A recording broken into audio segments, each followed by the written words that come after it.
Hello and welcome to video number 4. This is around identity access management demo on Azure Active Directory Connect deployment and different possible Azure AD authentication options with AAD Connect. This is going to be an extremely rich live demo, and this would help all of us understand it better. How to deploy AD Connect, what is the ramifications, what's the implication of each option. And if you have not watched my first 3 videos, I would recommend you to watch those 3 videos first before you get to video 4, because then these video 4 would make a lot of sense and you would be able to understand all the concepts better. With that, without any further ado, let's just get into the demo. So what I have done is that I have created a brand new Office 365 tenant. And obviously it has created a new Azure Active Directory as we discussed earlier, right? So it's absolutely new. There's nothing here in this tenant except for the default user that I created. So let me show you here. There's one user hopefully, and that is me, which is admin at at365tst.microsoft.com. So my Azure Active Directory name is AD365TST, and Microsoft automatically creates a DNS name for that by appending with dot on Microsoft.com. So if you decide to create your own tenant and you decide your company name is, for an example, XYZ, your Azure Active Directory would be XYZ on Microsoft.com, which is self-explanatory, right? So that's what I did. I created AD365 test, which is for Atul 365 test environment.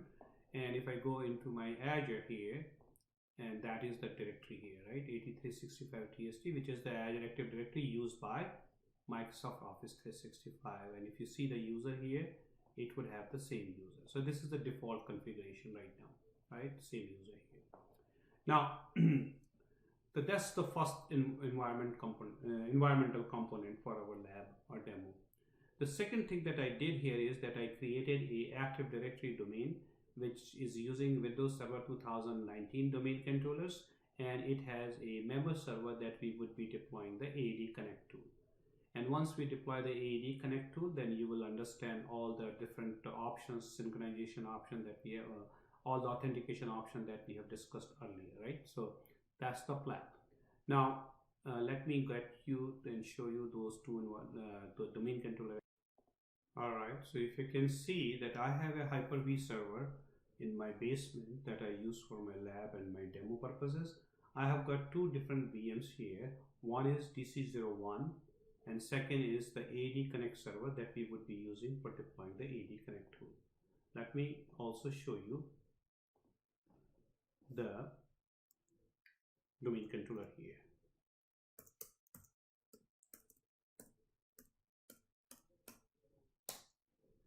And if you see here, that's my domain name here, or forest name as well, single domain forest, at365tst.local. Now you have to pay an attention on to this domain name here. This domain name, the FQDN of this domain name is not publicly resolvable. That might be a case with you, or that might not be the case with you. So that depends on how your Active Directory has been configured. The reason that it is important to understand here is that the UPNs are based on your domain name, user principal name, right? So if you are using .local, this is not a publicly resolvable DNS name. So it has got some additional tasks that we need to do. Now, and if you're using a .com or .something else that is publicly resolvable, then you're good, right? Then you don't need to go to that additional task. So if I show you the UPN of this user here, for an example, the user principal name is amit.patel at at365tst.local. Now this has implication in our solution that we are going to talk shortly, right? What and how we should be doing it. Now the second part of that, before we deploy the AAD Connect tool, basically if I decide to use, and if my corporate email address is going to be at365tst.com or at365tst.org, whatever the case may be, I have to add that particular domain into my Azure Active Directory as a custom domain name. Until and unless I do that, it would have an implication, right? So all the identities that I sync, if I don't create that custom domain, and my identities would be synced there into Azure, but they would appear, their UPN would be different. The UPN would be amit.patel at 8365tst.onmicrosoft.com.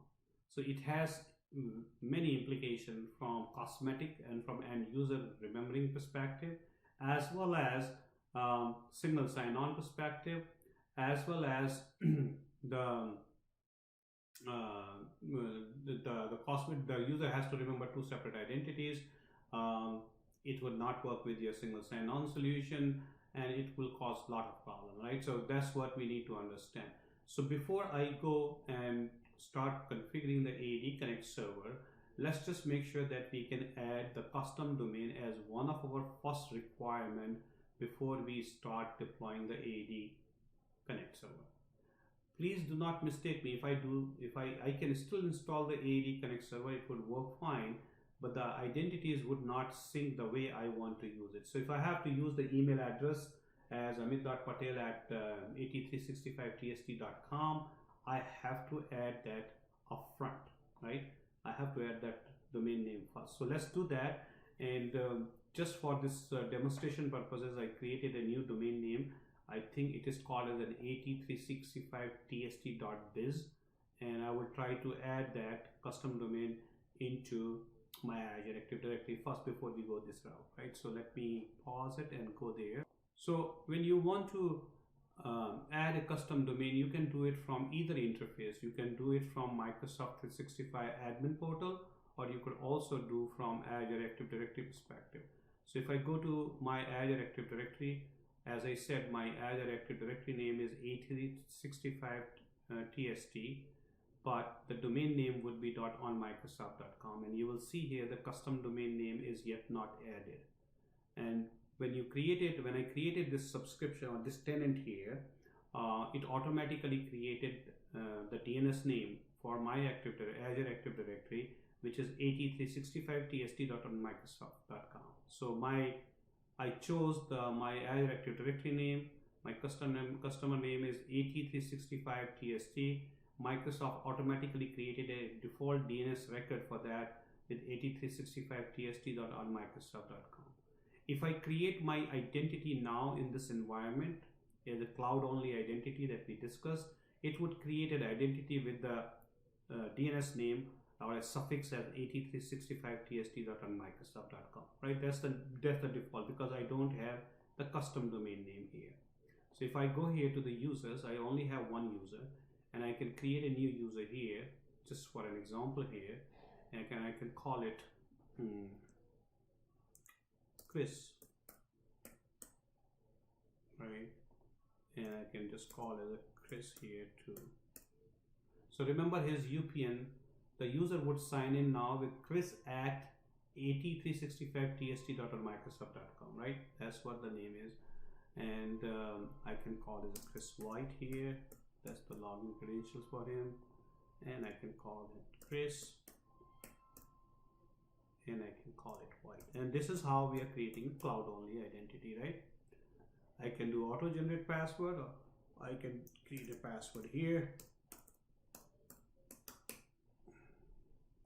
And I can add into the group and roles that we will discuss later, and let's just do it, right? So we created a cloud only identity as Chris White.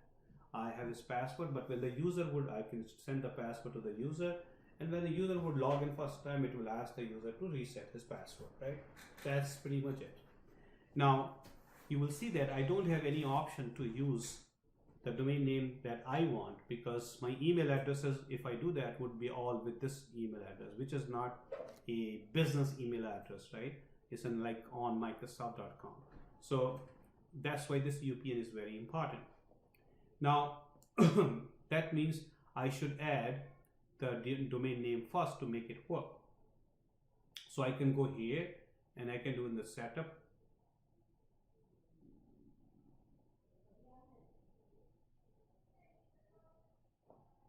Come on. and I can get your custom domain set up not yet started, I could do that, or I could also do it here in Azure, however you prefer to do that, right? I can add a custom domain name here. So both of them options are fine. I would prefer to do it here. So let's start it here, and I'm gonna start it here. I don't remember my password, that's my problem, but let's see. What did I create it? 365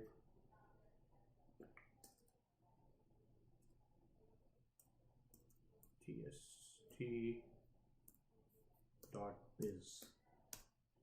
I just bought this domain name yesterday. I hope it's good.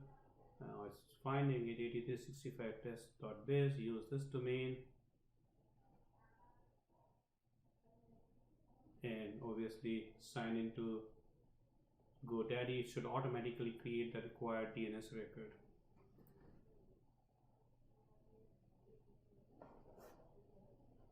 Alright, so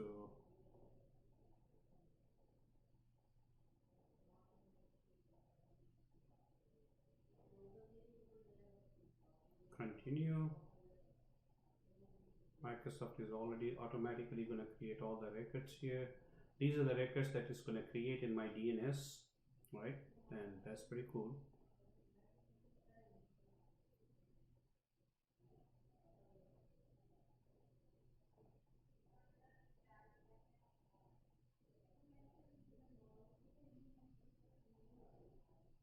All right, and now I have that custom domain name configured here, right? Completed. So if I go back into here and I try to refresh it, I should see it here, right? Now this is cool. This is very easy, very simple, right? All the DNS records are automatically created now. Now if I go here on a user and I try to create a new cloud user, I have the option to have the UPN configured as .biz, right? Very interesting. Remember that this is possible until and unless you are federating this domain. If I decide to use 8365tst.biz as a federated identity, then you cannot create that identity in cloud with the same name, because remember where it is coming from. It is coming from on-prem Active Directory. That's a synced identity, and if you configure the federation, you should not be able to create this here at 8365tst.biz, right? Let me explain you further. So I'm logged into my another Azure Active Directory, which is AZ Lab, which is this particular Azure Active Directory is federated. So if I go here and look into the custom domain name, it has aztest.club, right? That's what it is verified. It's confirmed here. So if this would have not been federated, I should be able to create a users with this UPN, but you will see here I would not be able to create a user with aztest.club. Because of what? Because that aztest.club is federated, right? So this is a differentiator that you should understand. So many people get confused about it, and I think I am making it absolutely clear here. If it would not have been federated, I would have the drop down here to choose the domain name here in my UPN suffix, right? Say for an example here, I have both options here because this AZ8365tst.biz is not federated. Now, second important point that you may or you may not require when we add the custom domain here, right? If you have you're working in a large organization and big organization where you have multiple child domains and they are coming from different name, and especially from ADFS configuration, if you decide to go that route, it could be very interesting scenario. I don't want to complicate it here, but if you have to add the child domains into your as a custom domain into your environment, always add the child domain first and then add the parent domain. So for an example, if I would have a na.8365tst.biz, I should add the na.8365tst.biz first, and then add the the parent domain, which is 8365. If you don't do that, you would not be able to add that child domain. If you add the parent first, you cannot add the child domain. So depending on how and what your environment is and what your configuration is, it could be handy. And instead of burning yourself, you know it now here that you should always add the child domains first, then you add the parent domains if that need be, right? I'm just letting you know. So now since we have configured this here, now the implication here is that if I deploy the AAD Connect tool now without changing the UPN in my environment, right? So you see the UPN is still showing at 8365tst.local. So what would be the implication? It would sync it fine, but when it will show up in Azure or O365, it would not show as .local, it would show as .on Microsoft.com. And I would like to show, I would like to see that as 8365tst.biz. So another important activity to make this thing work for both for AD Sync and for ADFS perspective down the road is to add additional UPN suffix, right? It's very easy to do that, and I will show you how you do that. You can go to Active Directory Domain Services and you can add as many UPN suffixes as you want, and we'll see it in a moment, right? So let me show you that. So you guys can see that I am on my Active Directory Domains and Trust, and if I right click here, right at the top, properties, I can have alternative UPN suffixes. So the thing that I need to do, I need to match it with the DNS name that I added, and if I type here 8365 tst, tst.biz, right? That's what we are using as our public DNS name, 8365tst.biz, and that's as simple as this. And moment I do that, now I have the option in my Active Directory. If I go to this guy, I can change my UPN to the one that I want, right? I'm not changing it now because we'll see the implication down. You can change it for one, or you can change it for all the user in one shot here if you want to go this route, or you can do through a script or programmatically, right? So if I go properties here, I can go to the account and I can change the user principal name here, right here, UPN suffix, and I can drop down here and change it for all the users in 1 second, right? There are multiple options, or you could have a simple script that can do it for your entire users. So we are ready from this perspective. Now we are ready to deploy the AAD Connect tool, but before we do that, we need to understand the prerequisite and what other security measures you need to do in order to deploy the AAD Connect tool. So let me walk you through that process. Let me close it here. I don't need this anymore.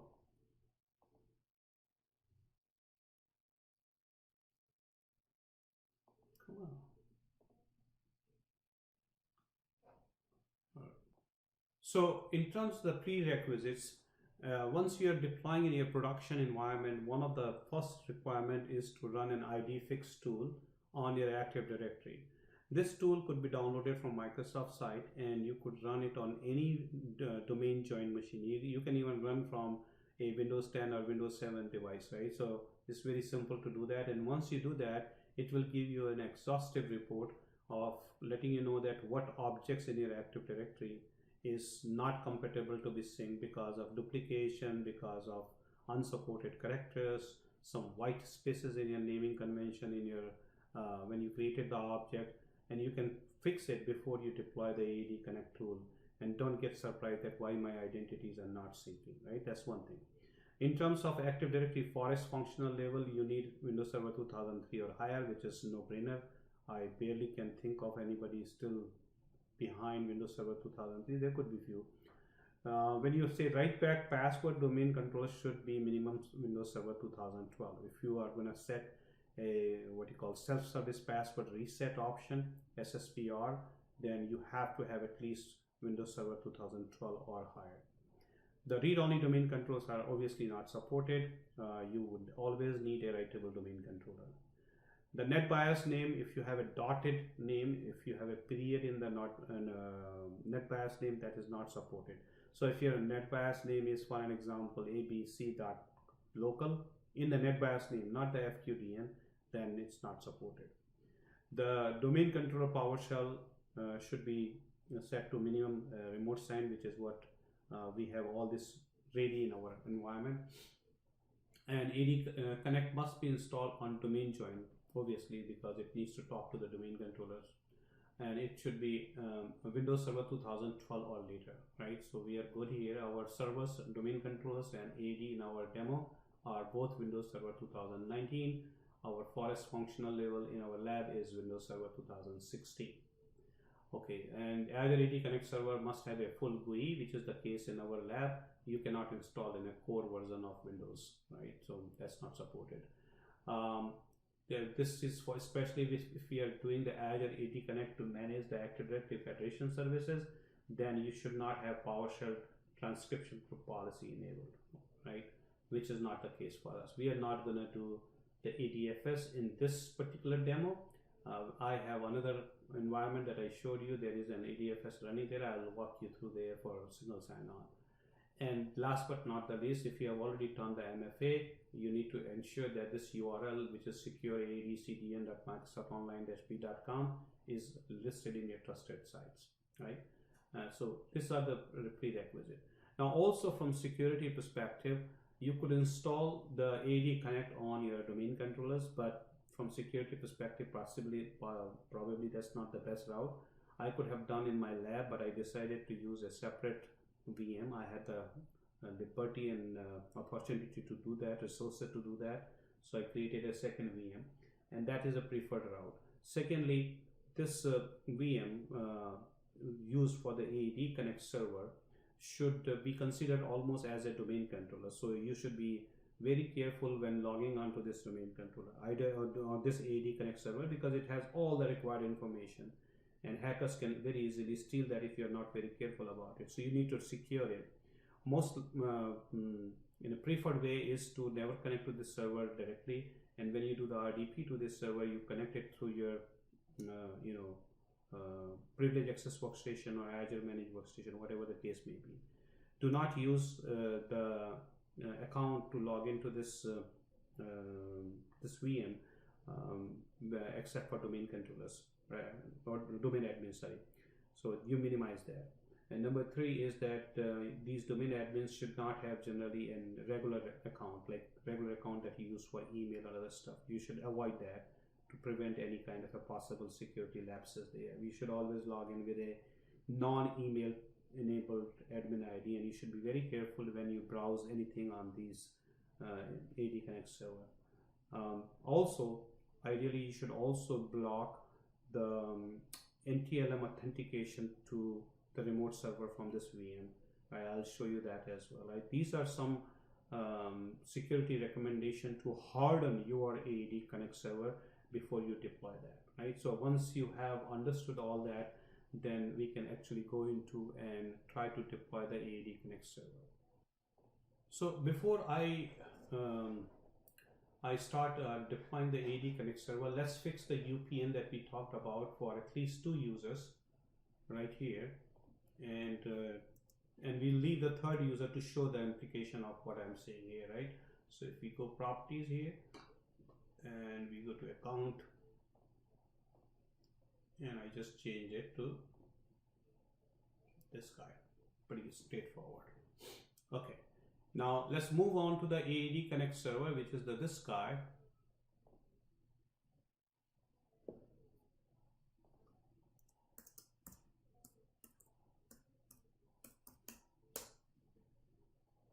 Oops.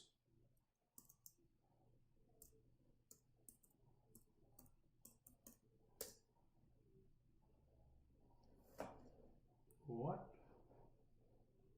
AAD Connect. Hold on. All right. So what I did here is that I downloaded the AAD Connect tool. I don't want to waste your time here, so you could download it from Microsoft site, and I have it right here. It is in my downloads, and we can just launch the AAD Connect tool from there. It's very, very simple. Anybody can do that, right? Trust me. When you talk theoretically, it looks very difficult, but when you deploy it, it's not that very difficult. Again, it follows the principle of cloud, which is simple, agile, fast, and speed, right? So I hope this addresses all three of them here very, very well. My VMs are a little slow here because of these are running on my Hyper-V server, which is a very old Hyper-V server. I bought it about 12 years back, maybe more than that. All right, I'm going to let it install and pause it here. Don't waste your time. And so folks, the AAD Connect is installed. We are ready to configure it. But before I configure, I just want to show you the security initiative that I was talking about. And for this VM, I have enabled the setting here, which is network access, restrict anonymous access to, no, not this one, sorry. Let me just go outbound traffic. 1 second.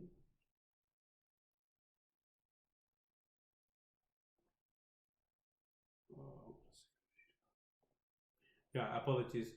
This was the setting: network security, restrict NTLM outgoing NTLM traffic to the remote server. This would harden your VM used for AD, or VM or server used for AAD Connect server. That's one thing. I also want to make sure that the PowerShell is configured appropriately for remote sign. So that's another prerequisite that we mentioned, and we can check that too. And as you can see, my execution policy is remote sign, not unrestricted, which is a Microsoft recommended best practice for your AAD Connect server. Now, let's continue doing here.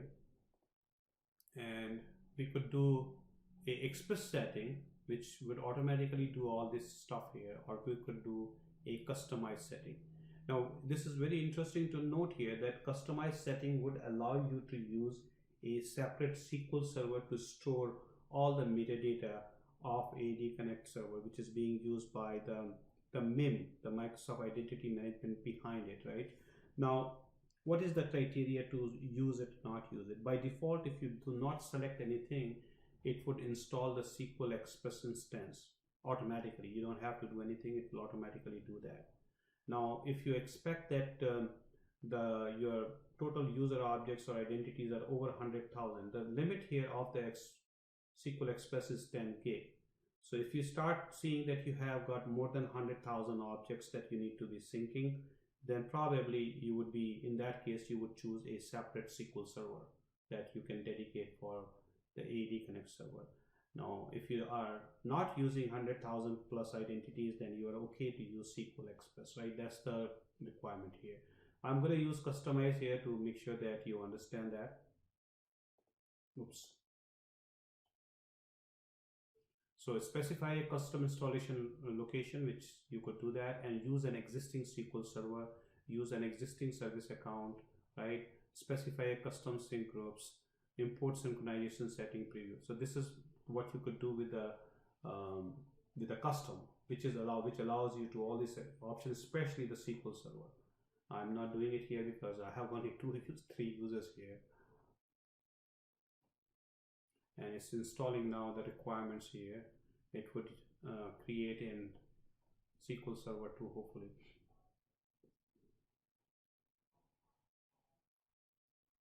See, Microsoft SQL Express here. It's installing it right here. So I'll let it complete and I'll come back. All right, so here we are, and this is what we discussed, right? All these options: password hash synchronization, PHS, same as sign-on, pass-through authentication. I think you guys have a fairly good idea of all these details here. This should not sound you something new. Federation with ADFS, single sign-on, also federate with ping federate, right? Or you do not configure at all. And lastly, you can turn on enable single sign-on, right? So you can do password hash synchronization and enable sign-on, or you can do pass-through authentication and enable single sign-on. Remember one thing, folks, here, which I think I forgot to mention in my earlier video, that the password synchronizes almost instantaneously within a matter of less than a minute time, right? So if you change a password on your Active Directory, by the time you possibly log into your application, it's already synced. So it's very, very fast, very quick. The actual user object or actual Active Directory object update or in synchronization, default schedule is 30 minutes. So if you create a new user, new group, you modify a user or a group, it might take up to 30 minutes to show up the change into your Azure Active Directory. Or if you like, you can just force the synchronization, which we will see it momentarily as well, right? We'll show you. But remember that the passwords are synced automatically. This is very simple. Now all the discussion sounds very easy here. You could do password hash synchronization and I can turn enable single sign-on here. How simple is that? Right? It would automatically do all the magic behind it. Or I can choose pass-through authentication here.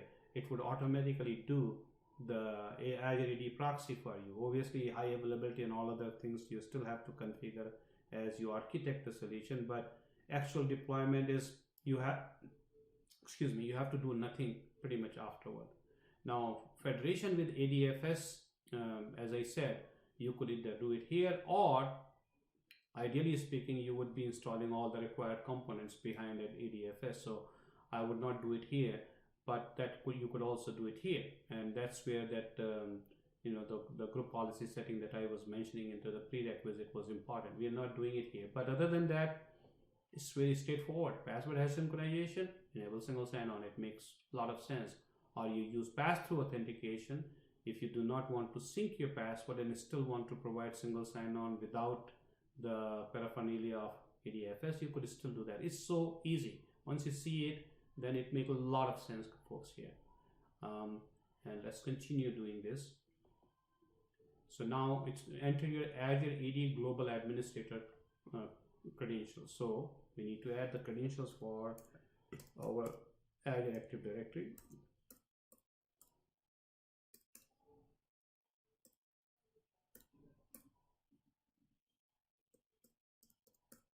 And remember that this is a multi-tenant managed identity services that we talked in video 1, right? So they already automatically should know it. This should already exist here. And if I remember my password,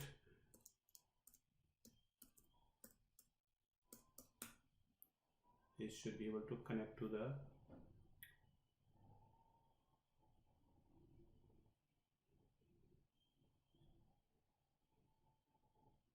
Microsoft Online.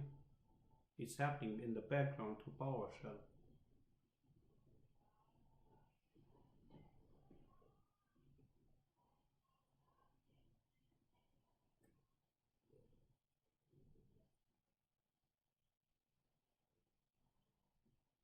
All right, so you can add the directory here, which is it's already joined to this Active Directory, this AAD Connect. So I can add this directory here and create a new AD account.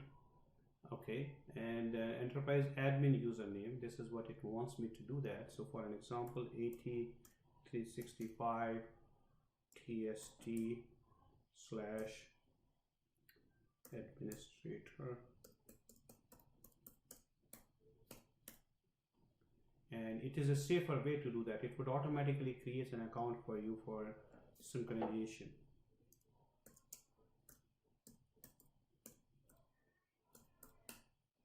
Or you could create an account in advance, make it protected, secure. You could do that way too. I would do this route.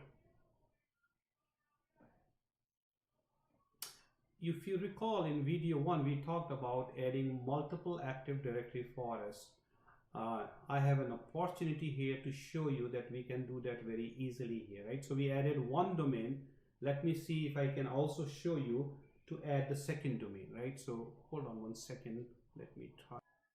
So folks, to add another Active Directory for us, what I did here, in my new Active Directory forest 8365, I added a conditional forward to my another Azure Active Directory, which is az.local.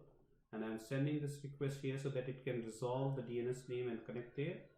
And similarly on my domain controller, which is basically this VM here, I also did a conditional forwarding back to the 8365.local so that they can talk to each other. And now we should be able to add a second for us if we like to in our AD Connect tool. And that is what I was showing you, that you could add as many Active Directory for us as you like here. in your configuration. So let me show you that. So let's try to add another forest here and say az.local and add directory here, and it's going to ask me for username and password. Obviously I think I remember that.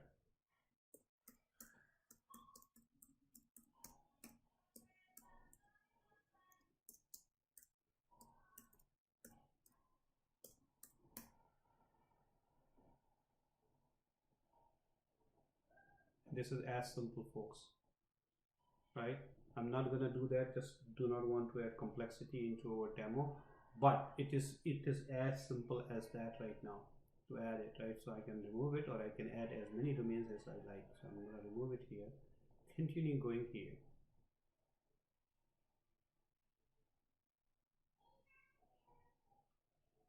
Right now I have no exchange in my environment, so my schema is not modified for exchange. But if you decide to do that route, it will capture all the exchange related attributes from your from your on-prem Active Directory. If you decide to deploy AAD Connect first and then deploy exchange, then possibly you will have to run and either do it here and get the schema back updated here. But just to let you know, and now you see here 8365 tst.local is not added because this is not publicly resolvable, while the biz is configured fine, and the on-premises attribute to use an Azure AD username is a user principal name, right? Continue without matching all UPN suffix to verified domain name, because we have that. That's why we need to check that box. If I don't, it would not let me go forward, because this domain is not added into the .local is not added to the Azure Active Directory. So that's why we have to check this box in. We continue here. Now this is where I was talking about that you could only select the required objects to be synced. You do not want to sync everything that you have in an Active Directory. I see this problem every time. I'm sorry, most of the time when I go to the custom environment, they are syncing all the objects, and may not be a good idea to do that. Why should you add a service accounts into that environment unless you have a plan to do the data center migration and you need to create an AD domain services? There's no reason for that, right? So unwanted users should be minimized to avoid any kind of, or to reduce the surface attack area, for the lack of better words, right? So should I do all of that? Possibly not. I will not do that. I will only pick up this particular OU right now that I would sync. If it has a child OU underneath that, it would automatically select. But I'm not selecting HR here for the time being, and I'm only selecting demo here, right? Users are represented only once across the all directories, which is true for me. I'm not changing anything. Let Azure manage the source anchor. This is for advanced configuration. When you go into acquisitions and mergers, we might have to change it because of a specific use case, but for your understanding right now, we're not doing anything fancy here. It is very simple to use the source anchor in the Microsoft Identity Management or AAD Connect tool here. Click next and synchronize all users and devices, right? We already selected, or synchronize selected. We are selecting here all users and devices that we already selected the OU here, so it's not going to select everything here. Now this is another important thing here, which comes to this password self-service password reset or password write back option, right? If you check that box in, this is as simple as that. So that means users would have a ability to reset their password without paying to a third-party organization or creating a complex solution. People can go to the Microsoft portal or myapps.microsoft.com and lock their account, reset their password, as long as you have the P1 or P2 licenses. Remember that the Video1, that's why they're all related to each other. So Video1 has detailed you what is the requirement to do that, and fortunately I have one license here in this subscription that would allow me to do that, hopefully. That's why I'm checking the password write back option here.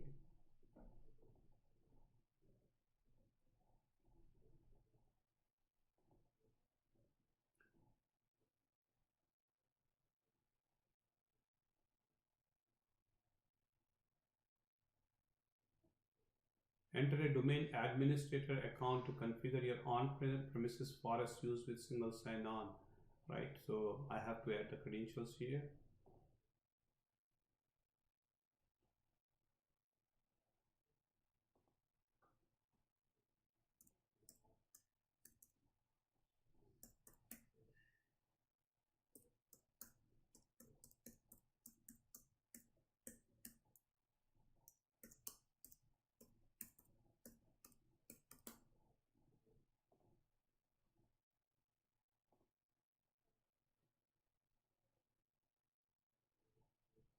And many times the question is asked about the high availability or DR component for Azure Active Directory Connect.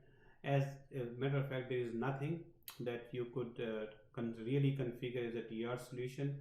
You could actually do and choose the option in staging mode, which is your so-called disaster recovery mode.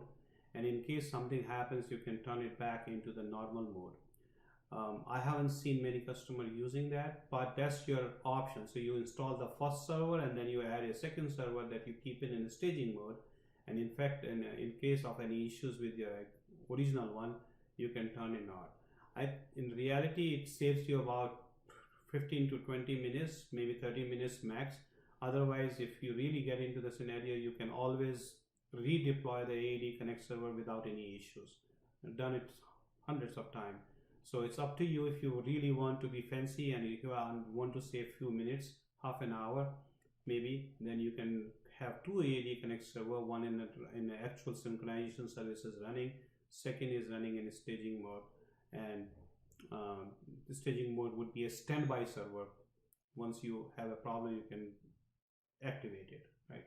So I'm not doing that. I'm just doing this right now here, and it should do the job for me. And remember that we have no express route or site-to-site configuration here.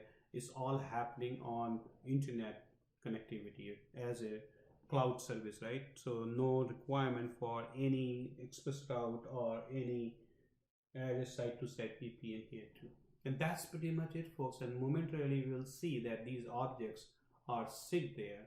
And I would also be able to show you the difference between these two accounts and the Bobby account here, right? You'll see that how does it show up in Azure Active Directory. And then we will try to create one more account here and see how can we force synchronization.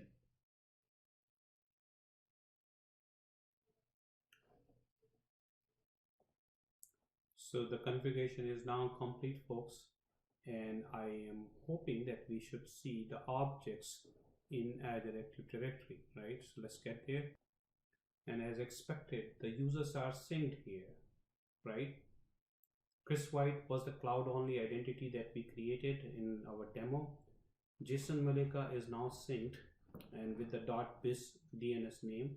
Ron Temske is also synced with 365tst.biz, but remember that we intentionally did not modify the UPN of Bobby, and Bobby appears here at .onmicrosoft.com, right? And that's the implication if you don't modify the UPN. If we try to look into Azure Active Directory now, and we can refresh it here, so you will see here that obviously this was the account created during when we created the tenant. The Bobby Malik is synced, but his UPN is messed up because of .onmicrosoft.com. Chris is also created in cloud, so it's not synced. It's a cloud only identity. It's not synced identity. While Jason Malika is synced and he's appearing absolutely fine. Same is the case with Ron Temske here, right? That's pretty awesome. Now, if we want to fix this account here, Bobby Malik, we can go back to the on-prem Active Directory and fix his account, and that would fix it here too, right? So it's not that sky is falling here. Let's try to fix it. So we're going to modify the Bobby UPN now.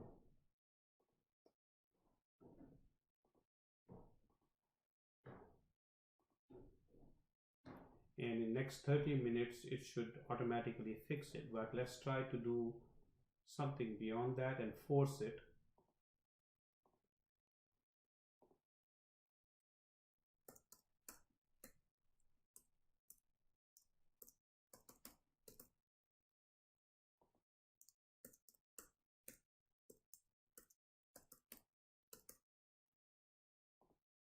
and I can choose the right UPN to start with.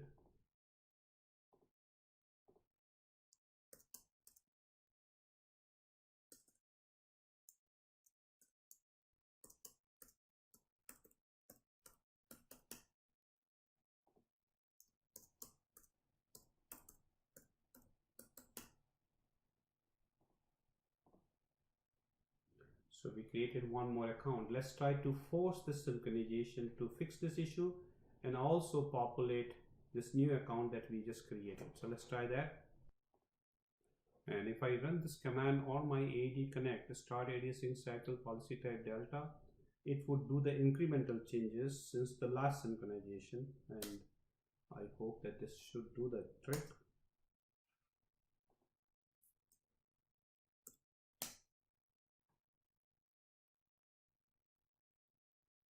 And momentarily we should see those issues fixed, that Bobby account is fixed, and we should also see Indu Sharma showing up there, right? So let's go into that Azure Active Directory.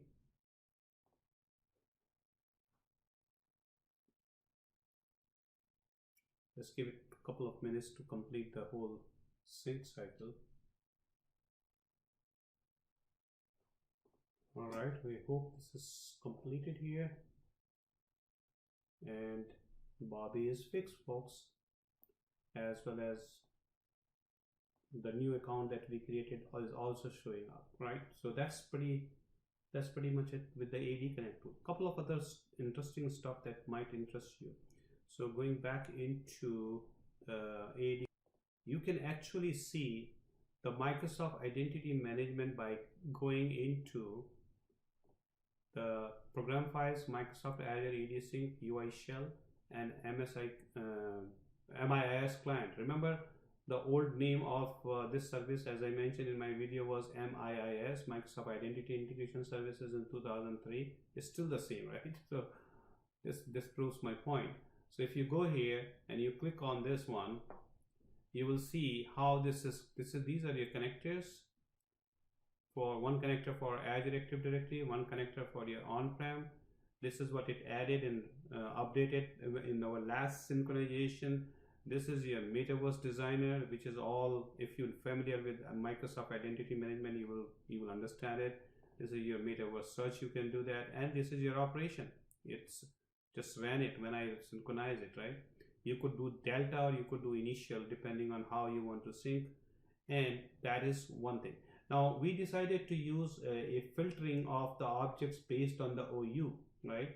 If your organization does not have that granular OU structure and you do not want to do that, you could also sync users based on attributes. So instead of filtering it based on OU like what we did here, we decided to just sync the demo OU and not sync the HR OU. Let's say you do not want to do that and you say, I don't really care about OU, I just want to sync the users that I want to do that. So one of the tricks that you could do is that you could configure an extension attribute here, and then you can use that extension attribute to sync. So for an example, if I can do this here, view advanced users context and advanced feature, right? So if I go to users here and say Amit Patel, and I want to sync this irrespective of the OU, I can go to the attribute here, and let's say I choose extension attribute 2.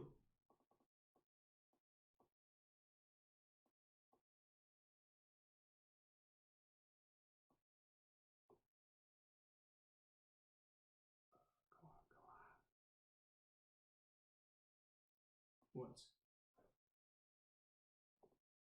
So I realized why I was not able to see the extension attributes in my new Active Directory, because I have not run the Exchange installation, and Exchange schema is missing in my new deployment. My old environment where I am running the ADFS server, I have the Exchange installed, so I can see all Exchange attributes here, right? So you can configure, and let's say you say, if my extension attribute, for an example 2 is O365, then only I'm going to sync, otherwise I'm not going to sync. So this is how the way you do it, that you configure it with the policies, right? So in my environment, if I do not set that attribute, it's not going to sync in this particular tenant and Active Directory environment. And the way we do it is through a Azure AD Connect policy, right? Let me show you quickly. And you configure it by configuring the synchronization rule editor. You have to create two rules basically. I'll show you exactly how you do that. And it actually starts from, if you go to your installation here on the AAD Connect server, you would see the synchronization rules editor, and that's where you configure. I'll show you how you do that. And if I can, right? So for each connectors here, right? So this was a environment that I was talking about. I created 21 different Active Directory forests. So in this case, you see here you have got two rules created, one inbound, one catch-all for each domain, each Active Directory forest, right? And you see this is the rule number, this is this, and extension attribute equal to O365. If you do that, the only users that have O365 attribute on extension, they would be the only one which will be syncing. And you create these two rules, and then you don't have to worry about filtering based on the OU. You can do the filtering based on extension attribute. You can pick up any attribute you like, but this is the easiest example to do that. You can do any other attribute. You can say department, home, whatever you like. And based on that, you can create this synchronization rule, which is done through synchronization rule editor, and you're good to go. So let's now see how does this seamless single sign-on works, folks, here. So what I did here is that I'm logged in here as Bobby, which we have already synced, and we have already configured the seamless single sign-on or opportunistic single sign-on. So let's just double check it and see whether we are logged in here as Bobby, and we are logged in as Bobby here. Bobby Malik, right? So we logged in here, and I think I have set up the home screen for this user, and see the beauty of the seamless single sign-on.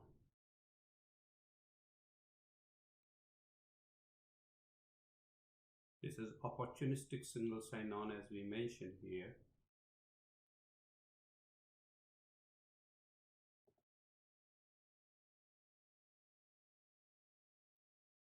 And he's signed in here. I can skip it for now because we have not turned MFA. Voila. Right, and this is seamless single sign-on, no password required, authenticating directly to your Azure Active Directory by the impersonation that I have showed you earlier. And this is exactly how it works, right? So this is a real use case that you want to see here, and you just saw it. So now we are going to try something new, and let's see how it goes. Now the same user we will try to see when he or she tries to log in from outside. Remember, the opportunistic single sign-on or seamless single sign-on works when the user is directly already authenticated or in the corporate network. Now I'm coming from my laptop directly, which is not part of that network, which is not part of that Active Directory, so it cannot talk to the Active Directory. So let's see what the end user experience would be in this case. And if I can just do this, probably that would be the easiest thing to do. And let's try to log in here as Bobby.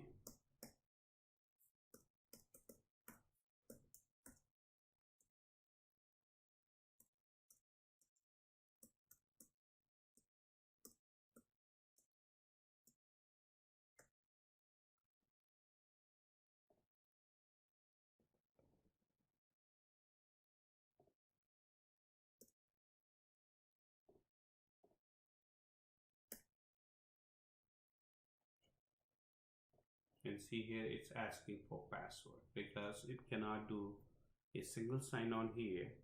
So I have to type the password.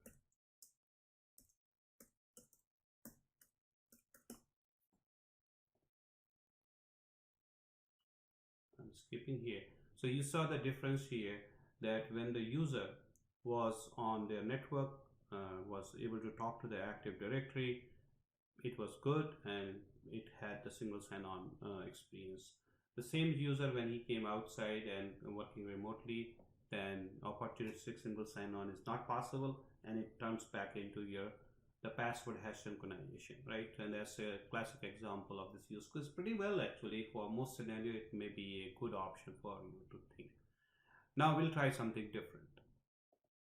Folks, I apologize. I forgot to mention one thing to make this seamless single sign-on work, that you have to add a site into your trusted site, right? So if I can show you this here, you have to add this one into the trusted site. That's what you do for ADFS as well. You have to add those sites into trusted site to allow you the single sign-on option. I have done it manually here, but there are a lot of other ways to push it. You could do it through the GPO, very easily to configurable. I'm not going to go into those details. This video is already too long, and that may take another 20 minutes to show you that. But you could push it to the GPO, or whatever method you want to do, scripts, system center. So you have got multiple ways to push it, and that's what I did. So that's how it works. Okay, I just forgot to mention that. Unless you do that, this seamless single sign-on will not work. All right, so let's move on. All right, so what we are trying to do now here is to change the AD sync configuration and get rid of that seamless single sign-on to see how can we just see the password hash synchronization. And that's one of the things that I should have mentioned, that all these options are changeable. So it doesn't mean that once you have configured one possible option, you can change to the other option, and that brings the flexibility in your solution. So today you could start with password hash synchronization, and then you can change it to seamless single sign, or you can start with seamless single sign on and change to the password authentication, right? Password hash synchronization. So that's pretty cool actually, and you can do the same thing with ADFS. So let's try to do this. So I have disabled the scheduler here by running this command here, and once I do that, I can change my configuration. So if I can go to AAD Connect, I should be able to change it.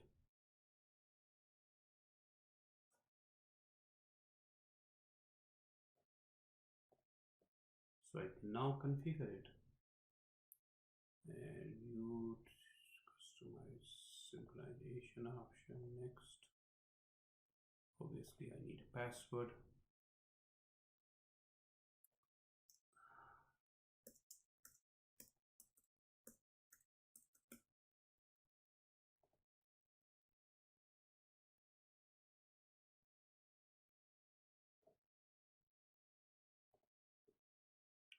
So I am just unchecking this box here, enable single sign-on, and just leave it to the password hash synchronization.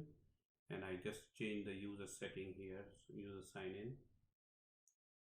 and it should configure it momentarily.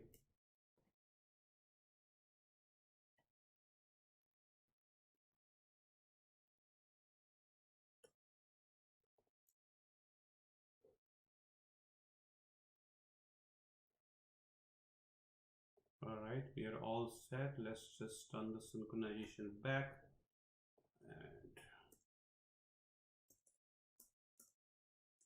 and we are good to go.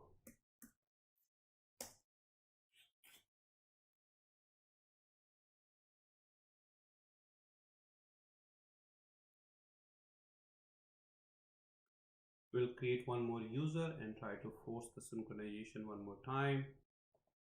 So folks, I have created one more account here, Perry Thompson. I'm going to sync it and see everything is good.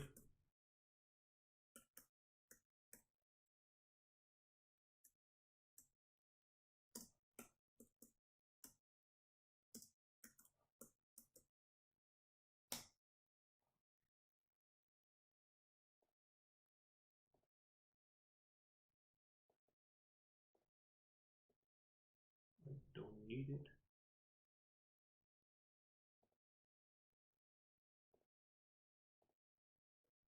And hopefully I have that object synced now. So let's check it. And Perry Thompson is synced fine. So we're good. Let's now test the end user experience. All right, I'm logged in here back as Bobby on my machine that is domain joined, and let's see now what the experience is, because we have turned off the seamless single sign-on and the only option available is the password hash synchronization or same as sign-on, right? So he is already logged in, and let's see whether it prompts you for the password or not. The remote user experience would always be the same. Remember, when we had the seamless single sign-on, it never asked for password. Now we do not have the seamless single sign-on or opportunistic SSO, so it's asking us to provide the password. And I can save it here for future, but users would be prompted every time for the credentials.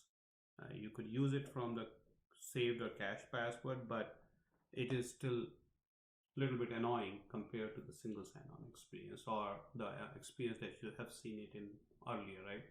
So that concludes this. So we have covered the deployment of AAD Connect. We have covered the seamless single sign-on. We have seen the end user experience for seamless single sign-on, both from internal network domain joined machine and authenticated to Active Directory, also from outside as a remote user. We saw the difference for seamless single sign-on, and we saw how the opportunistic single sign-on work. Internally it works fine.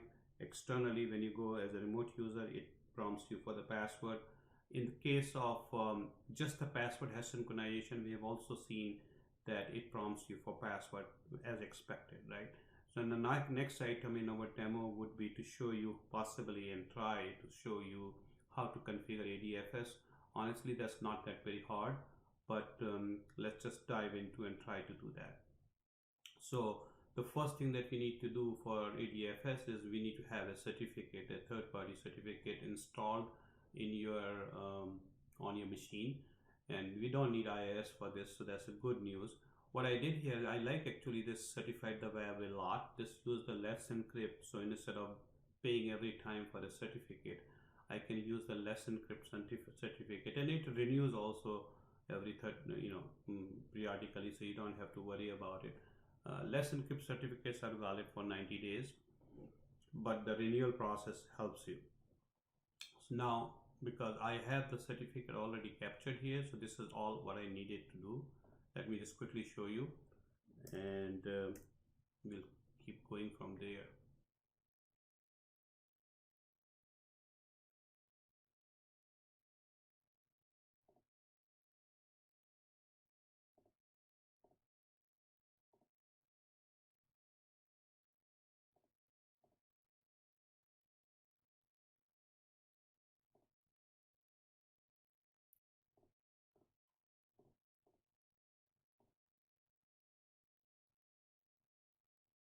Am I logged in as a Bobby here? That's the reason.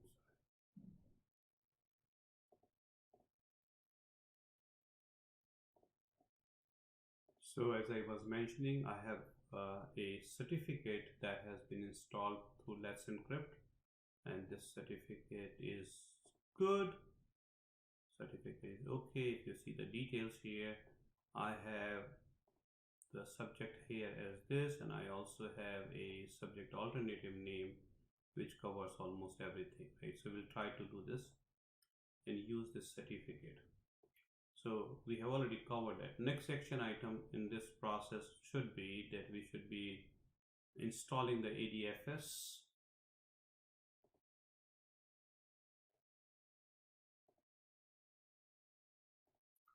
So we need to install the Active Directory Federation Services role, which is pretty straightforward. And I can continue going this route here. I'm installing on the same server, just do not want to add additional VMs here.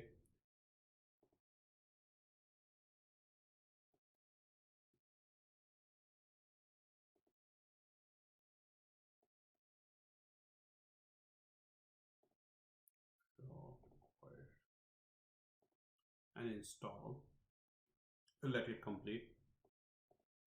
So the ADFS installation is now complete. I can close it, and it should now go here, and it would allow me to configure the ADFS. Right, so as always, click more here. It will take me to configuring this ADFS server. If I recall everything, I have done it long time back. And as you see here, create a first federation server in the federation server form, and when you do the second one, you can just add it, and it automatically finds it. This is already stored in your on-prem Active Directory. The information is stored there. So if I click next here, specify the Active Directory administrator account, current user is fine. Now the certificate that we have here is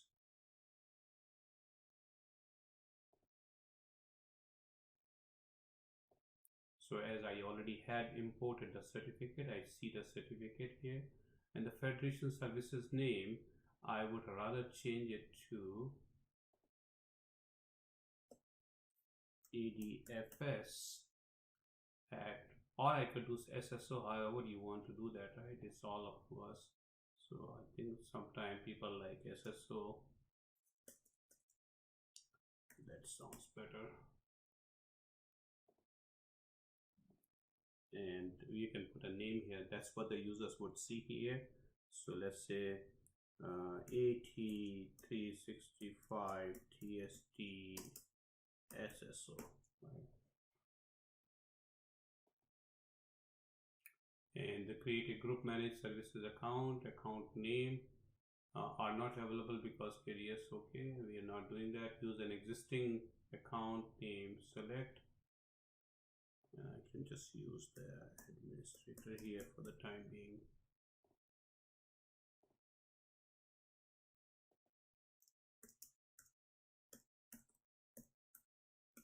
Or you could use a service account. Create a database, right? And as I mentioned, this would use the WID of Windows Internal Database. For most scenarios, it is fine. For large environment, you could use a different SQL server. We can continue doing this.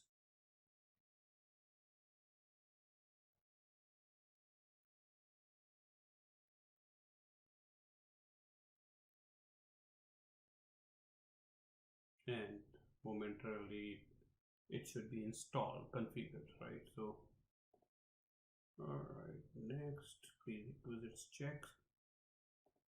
All right, keep going and configure it. So it gave me a little hiccup. It failed initially, but finally I changed the name to ADFS and it worked. So we're good to go, and I can just close it.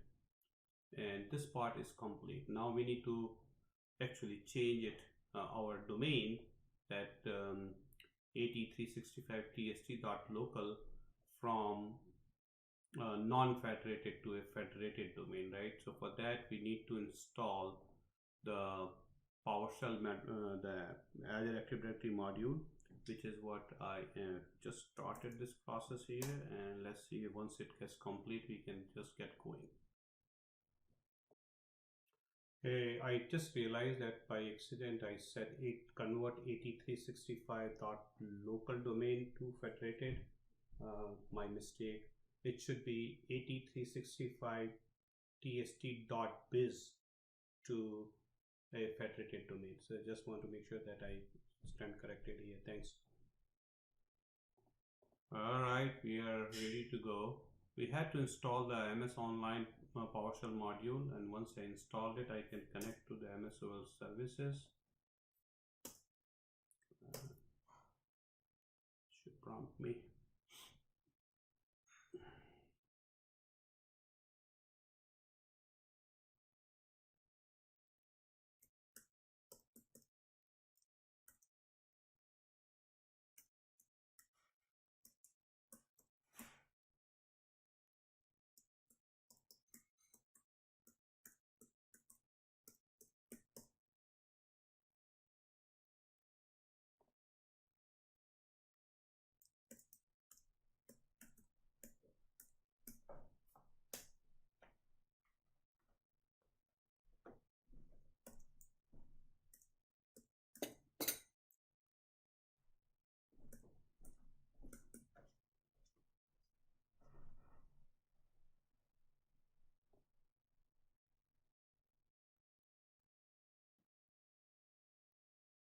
What?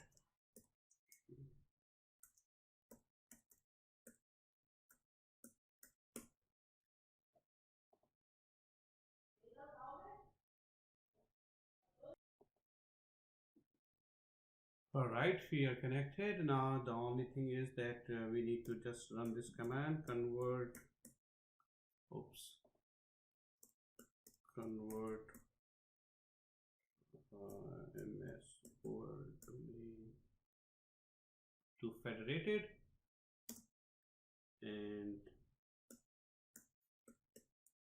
domain name 8365tst.biz. Now once we do that, this would be converted into the federated domain, right? So convert MSL domain to federated domain name 8365test.biz, and that should do the job. Hope so.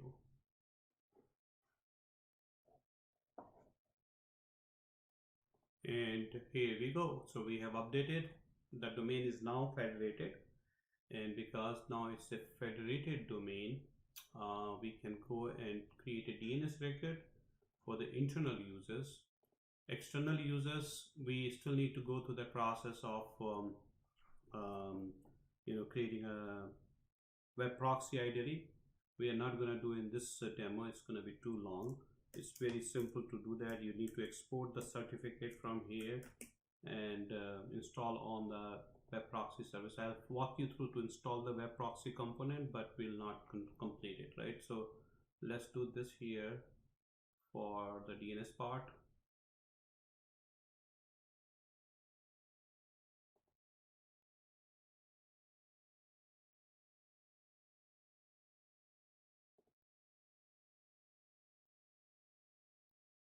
This is the split DNS that we had talked about earlier.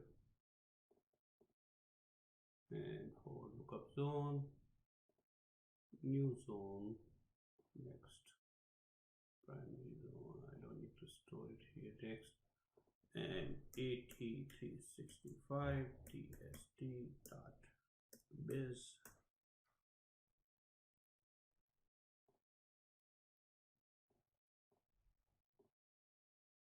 So the zone is created. Now we need to create a record and say ADFS. IP address is 10.51.50.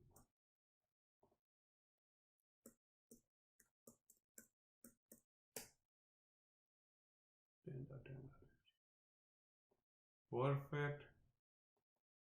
Close it here. Done. Now let's log in here as Bobby and see what happens.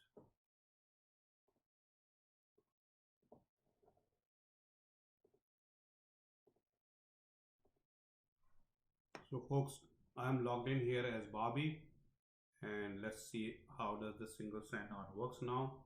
I have already added the ADFS site into the trusted sites, and that should be the experience from end user perspective. Very similar to the seamless single sign-on that I have shown you earlier, taking to the organization sign-in page, and because this is SSO, it just works fine, right?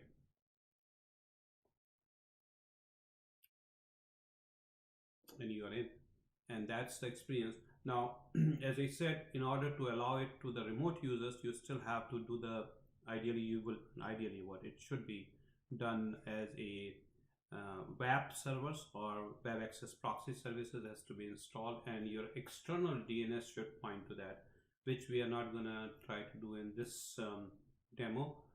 It's pretty straightforward, pretty simple. You have to export the certificate out of this ADFS server and import it into your VM that you're using for web proxy server.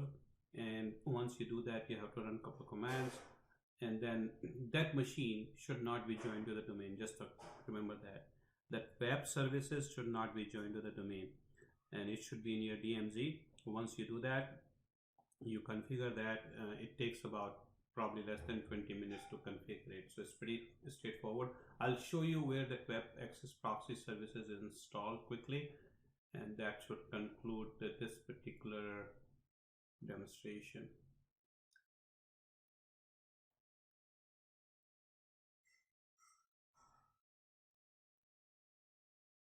So if you click, still doing it.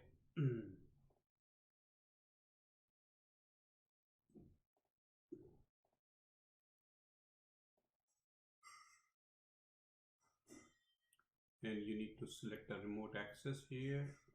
Here it is.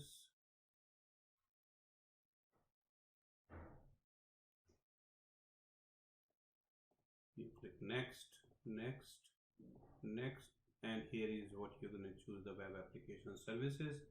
Once you do that, you can install the web services. This machine, that machine where you install the web should not be joined to the domain. You need to have the certificate as a prerequisite to be installed. You might want to create a host file there to make sure that DNS is working properly, but that's pretty much it. And then you point your external public DNS record to that web app proxy, and you're good to go. So that concludes this ADFS part. But also we talked about multi-forest. I just want to take one more minute here.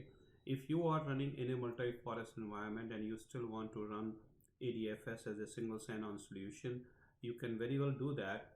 There are two different use cases or scenario. If those forests that you are working are trusting each other, there is a forest-wide trust, then you can have a one single ADFS infrastructure. So you can just configure in ADFS infrastructure as long as the UPNs are different. UPNs are the critical part, and then you need to do the UPN redirection at that layer, which is very simple to do that.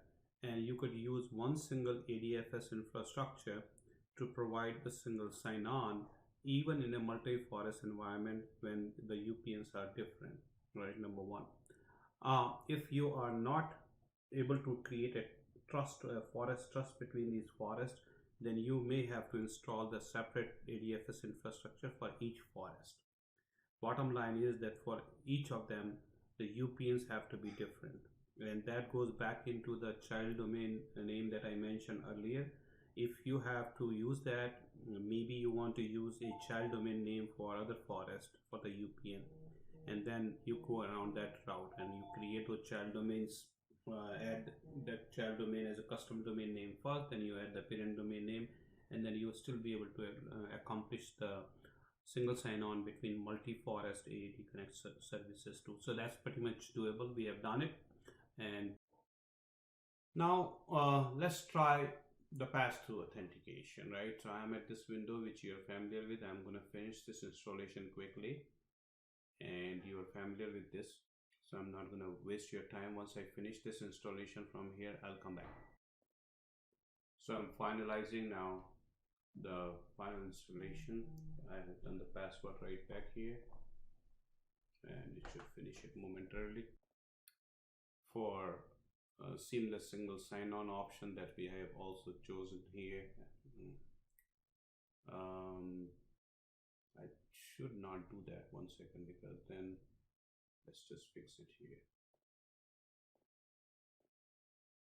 because we will not be able to see the exact option here. So let's just do this.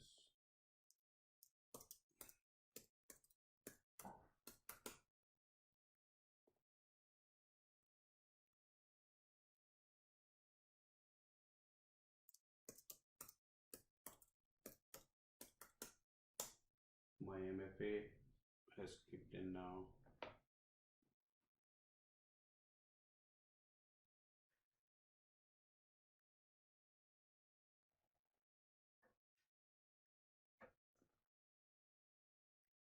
So I'm just going to use the pass-through authentication without seamless single sign-on. That's what I'm trying to do. So I'm finalizing it now, and that should be good to go in a few minutes. So now we have completed with the pass-through authentication, and we can test it. So I'm logging in here as Bobby, that account that we have been testing. Let's make sure, run.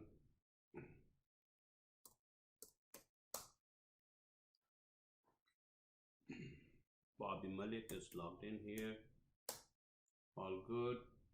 All right, so now let's try to log into the Azure portal to test the end user experience from the perspective of the pass-through authentication, right? That's what we did.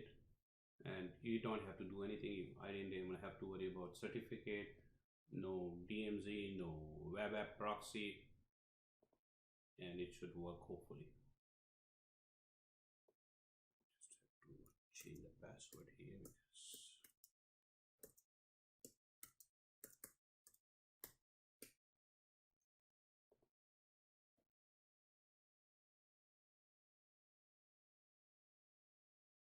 And here you go. Approve sign in. I should have got a message here hopefully. Yep, I got it on my MFA. And he signed it. This is the experience from internal network when he's connected to the corporate Active Directory, right? And he has still to type the credentials. That's very important to understand. He will have the same experience if he tries to get in from outside world, but I have to do nothing else except for running the AAD Connect. I'm good to go. No certificate required, no ADFS excuse me, no ADFS servers required, no web required, and it just works fine. So let's see the experience from outside, and I'm gonna try to log in from excuse me, my laptop here, which is not part of this Azure Active Directory, coming from outside world, and try to log in as Bobby again, and it will have the same experience, I'm almost sure.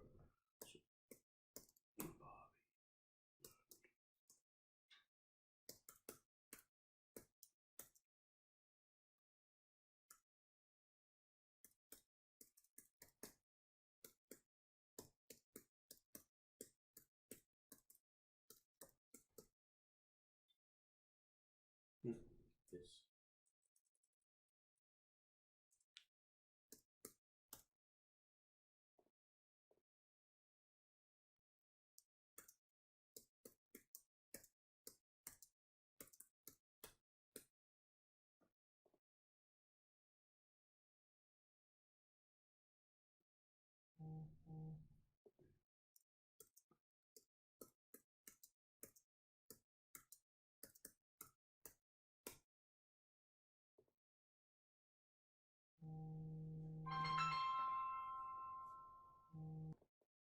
All right, so you see the experience is the same, no difference whether he signs in from internal network or external network, because it's all going through Azure Active Directory now. Azure Active Directory almost acting like a DMZ for you, and that is as simple as that. Let me just try to find one more thing. So folks, if you see in our Azure Active Directory, once we enable the pass-through authentication, you can go to the Azure AD Connect if you have to install additional agents in on-prem, and you will see here that first of all, you will see the status here, right? This is good information. We are not doing password hashing. It lasts in less than 1 hour, so we are all good here. Sorry. And then federation is disabled, seamless single sign-on is disabled, pass-through authentication is enabled, right? And you see there is only one agent right now. Please install 3 or more authentication agent for high availability, which is what I mentioned in our earlier video, and that's exactly what it is being reported here, right? So if you go into pass-through authentication here, you will see the one agent that is installed is on the same machine where we have installed the AAD Connect tool. So this machine is already acting as I defined it in my earlier video. The machine that we were connected here, the AAD Connect, this is the agent already, right? And now you need to install additional agent. You can download it and install the additional agents on additional machines. You need to make sure that your all required ports are open, basically 443 and a couple of the ports, but you're pretty good. There's nothing else that you need to do.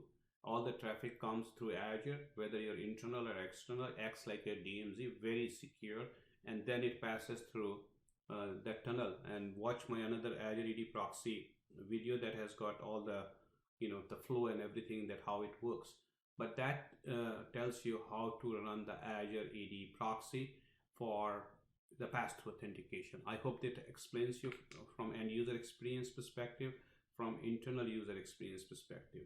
Though I'm going to cover this in our security, I just want to mention one more important thing here, that if you are enabling MFA, which is our last video, I just want to make sure that you exclude this identity from your MFA. Otherwise your AAD Connect is going to break, right? So this identity, I'm just going to find this with this on-premises directory sync identity is this one, right?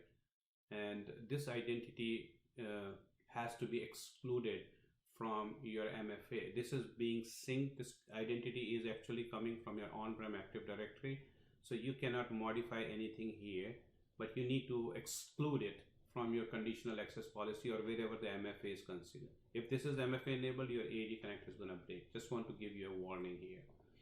All right, so that covers this part. And also remember, for our other single sign-on perspective, whether you are doing the single sign-on through ADFS or whether you are doing single sign-on from seamless single sign-on, the remote user experience would always be requiring a credentials, right? That's because that is coming from untrusted network. It is not hitting your internal Active Directory directly. So that's why you would always have to type credentials no matter what seamless single sign-on you're offering. And I don't want people should say, oh my God, it's not working. It is the default nature. It is how it should be from security perspective and from network connectivity perspective. So it will always prompt you for password. In case of pass-through authentication, as I said, no matter where you commit, you are always coming from Azure Active Directory. That is your kind of a DMZ now with Azure AD proxy. So you would always be prompted for password. So please remember these points here. So folks, this concludes our video 4, which was the live demo on almost every single thing for AAD Connect except for the ping federation. I tried, trust me, but the Java virtual machine or JVM on ping federate was giving me a lot of hiccups. So I finally gave up. If possible, sometime else I will try it. My hardware is too old and it was running in the heap memory issue. So I couldn't do the ping federate, I apologize. But other than that, I have shown you everything possible from AAD Connect and authentication perspective, authentication authorization perspective. Thank you again for watching this long video. I know this has been one of the longest video and I appreciate your patience. Hope you like it, hope you find the information relevant, hope it helps you. And once again, thank you again. And with that, let's close this video and we'll meet you in the video number 5. Have a great evening or great day wherever you are, whatever part of the world you are. Stay safe, stay away from COVID, and goodbye.